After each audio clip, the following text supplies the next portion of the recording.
Hello students, आज हम देखने वाले हैं ब्रूस्टर्स लॉ।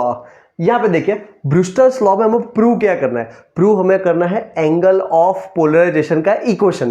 ब्रूस्टर लॉ में क्या प्रूव करना है? Angle of polarisation. तो ब्रूस्टर ने क्या बताया? ब्रूस्टर ने ये समझाया है, यहां पे सपोज ऐसे समझो कि एयर का मीडियम है, यहां पे कोई समझो कि दूसरा कोई मीडियम है, तो ब्रूस्टर ने ऐसा समझाया है कि ऐसा एंगल ऑफ पोलराइजेशन हो जिससे unpolarise light directly polarise light में कन्वर्ट हो जाती है। तो आइए देखते हैं कैसे। यहां पे समझाया गया है, यहां पे आप देखो अनपोलराइज लाइट है।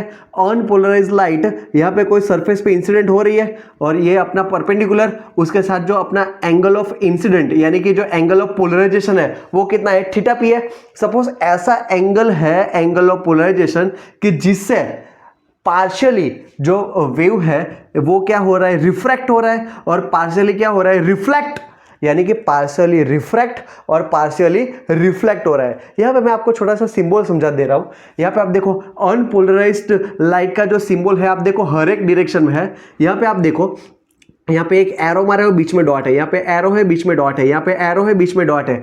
इसको भी आप बोल सकते हैं अनपोलराइज्ड, राइट? अनपोलराइज का ही सिंबल है ये। और यहाँ पे आप देखो अकेले ओनली एरोज है, उसको बोलते हैं पोलराइज लाइट।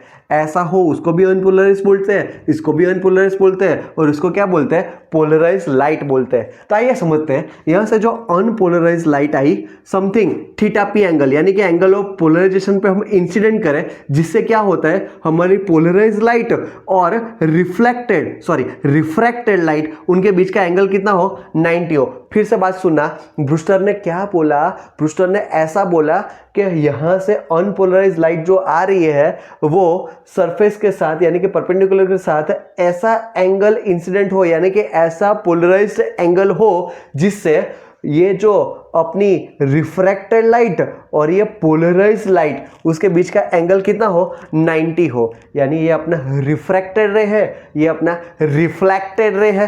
तो रिफ्रैक्टेड रे में देखोगे तो यहाँ पे तो आपकी अनपोलराइज्ड लाइट ही रहेगी, और यहाँ पे आप रिफ्लेक्टेड रे में देखोगे तो यहाँ पे आपकी सिर्फ बचेगी क्या? Polarised light. और रिफ्लेक्शन है उसका लॉ तो पता ही है, ये थीटा पी है, ये एंगल भी थीटा पी ही होगा। और यहाँ पे रिफ्रैक्शन हो रहा है, यानी ये एंगल कितना होता है? आर। यह देखते हैं, यहाँ पे आप देखो इतना जो टोटल एंगल होता है ये अपना क्या होता है? 180 होता है। तो ये पूरा 180 है, तो क्या होगा? Theta P plus 90 plus R is equal to 180। ऐसा मैं बोल सकता हूं। यहां से आर को इक्वेशन करूं तो 180 में से 90 जाए तो 90 माइनस थीटा पी, यानी यहाँ पे आर का क्या इक्वेशन आया? 90 माइनस थीटा पी। यहाँ पे जो पॉइंट ओ है वहां पे हम स्नेल लॉ अप्लाई करते हैं। तो स्नेल लॉ क्या है? n1 sine theta P is equal to n2 sine R. यहाँ पे मीडियम जो है उसका रिफ्रैक्टिव इंडेक्स n1, ये इसका रिफ्रैक्टिव इंडेक्स n2। यहाँ पे n1 sine theta P is equal to n2 sine R. तो यहाँ पे n1 साइन थीटा पी का theta P is equal to n2 sine R की वैल्यू हम लेके आए 90 माइनस थीटा पी, और साइन 90 माइनस थीटा पी क्या होता है? Cos theta P.